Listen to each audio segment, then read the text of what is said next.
Well, another week, another 20-point comeback. That's kind of how it is this week, right? Yeah, jokingly after the game on Saturday, I told our group, I said, I wasn't nervous.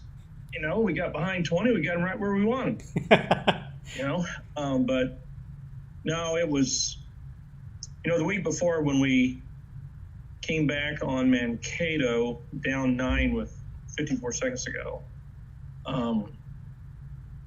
You think that you've seen it all, or you've seen something that was so improbable that you would not see something like that comparable the next week.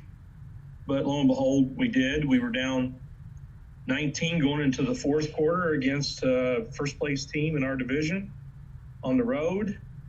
And we turned the tables, flipped the switch, and made a lot of plays and made a lot of things happen. I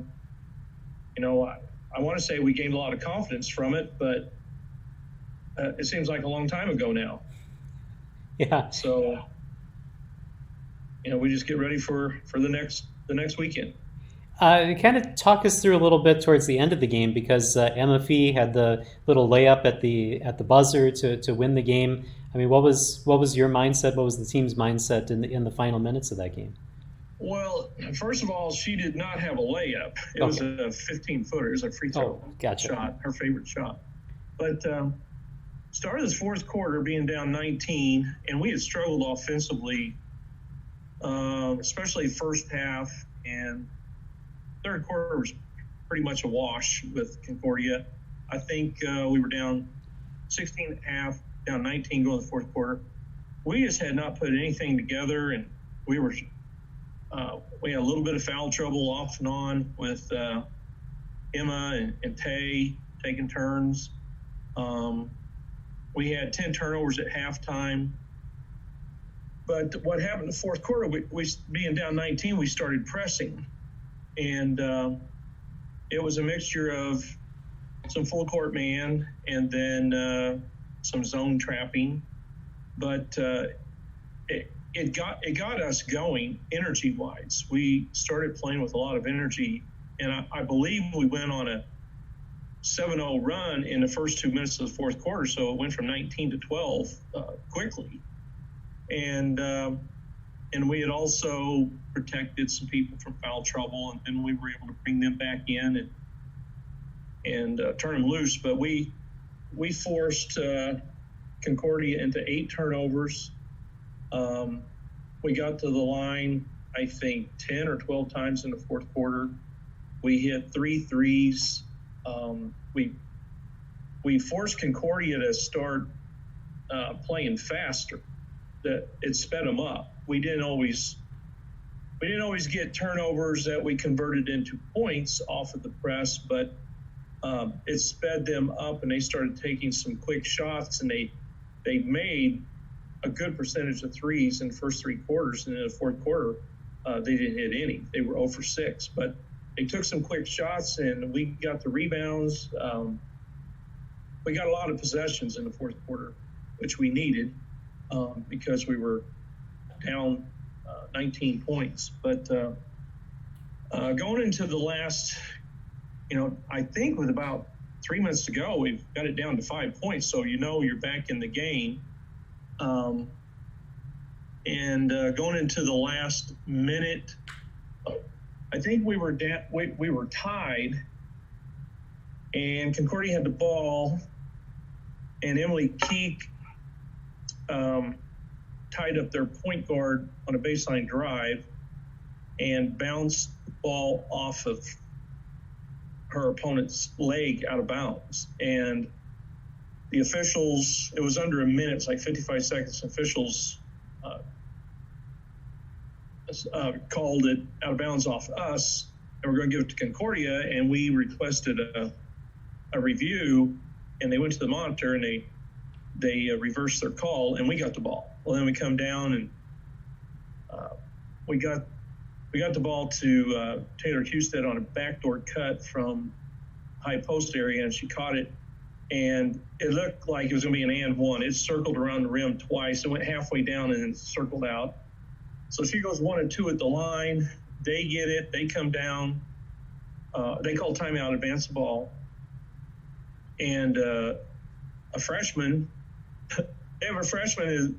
his only shot she hit the whole game. She hit I don't think that's probably how they drew it up or who they wanted to take the shot, but she was caught up in the moment and took a 15-footer and hit it with under 30 seconds to go. So then we called timeout, advance the ball, and we barely got the ball inbounded before a 5-second call. But we got it into Keek, which was the plan, and she spent a lot of time running the clock down. The plan was when it gets down in 10 seconds, okay, we're gonna run a quick hitter, and we called a play from the bench during this rundown of time, and Taylor Husted could not remember the play. And so there was a little bit of a panic, and finally Keek just put her head down and drove down the right side of the lane. And when she did, Taylor Husted's person converged on her. Emma Fees, who was at the free throw line, her person converged on her. And how Emily Keek was able to see Emma and get her the ball was remarkable, because she was throwing through and around 3 people. But she got a pass to Emma probably 2 seconds ago, and Emma, that's her favorite shot. She shot, and it hit the front of the rim. It kind of vibrated front to back of the rim. It raised up on the back of the rim, and then it fell through. So that was an exciting way to win the game. But something that we did in the second half that we found some success with is we started running a couple quick hitters that we really haven't spent much time on. We just added them earlier in the week, and we didn't run them very well as far as execution, but it was something different that Concordia hadn't seen yet, and they turned some people loose. Allie hit a couple threes in the fourth quarter. Taylor Husted, who did not score the first 3 quarters, got 9 points in that quarter. And Sydney Lodermeyer hit a 3 from the corner. Caitlin Riley hit a 3. I mean, we were not getting 3-point looks in the first half in our motion offense. It was mostly post touches or point guard drives.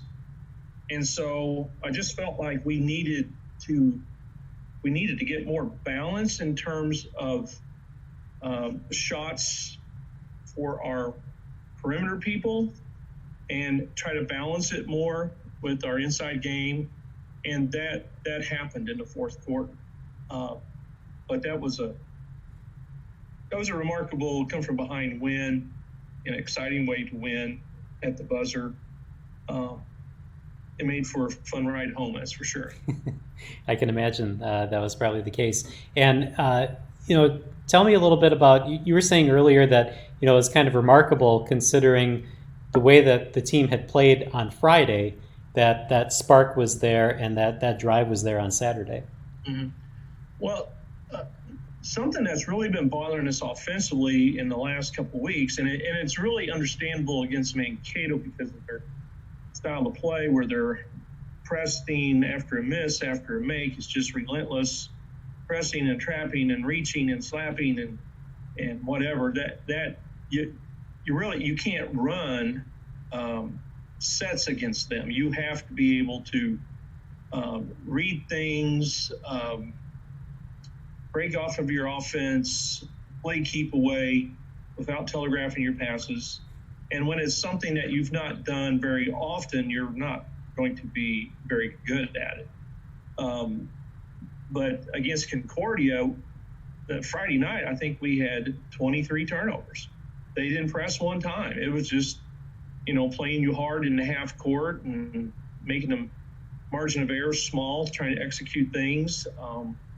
But a lot of things were solved for us in the second half against Concordia on Saturday because we only had 3 turnovers in the second half. And I think a lot of it was because we kept the ball in the right people's hands the majority of the time to make decisions and passes, and they gained confidence in it and got on a roll, and it was fun. All right, we've only got a couple minutes left in this segment, but you close out the season this weekend on the road at Upper Iowa. They're 1-13 overall. You beat them twice last year. Tell me a little bit about what you're expecting this weekend against Upper Iowa. Oh, with the way that we've played and how inconsistent we've been, we don't take anything for granted. They lost their second game of the year. They lost their best player, Jessica Musgrave, with an ankle injury that required surgery. So they've been without her. And then this past week, they lost another starter, second or third leading scorer with a foot injury. Their point guard, they have a dynamic point guard who's averaging about 15 a game. She'll be in the running for freshman of the year in the league. But it's hard to play well at their place. It always has been. And, but this year of COVID, because there's not hardly any fans, even when you go on the road, it is fun for our players to have some people in the stands, even if they're cheering against you. They've had some close games. They've had some significant injuries to significant players, but they're dangerous. They've started playing some zone recently, the last 2 weeks. They're a good free throw shooting team. If they're making shots on the perimeter, then they can be dangerous. Defensively, they can be disruptive. They're pretty much a half-court team, but if we have trouble taking care of the ball, if we have trouble making shots, if we get out-rebounded, anything can happen. They've got some size. They have 2 6'3" and a 6'4". Well, we have to stack people on top of each other to get that kind of size. But no, we respect them a lot, and know they've had a rough season with COVID and injuries, and we can relate with that.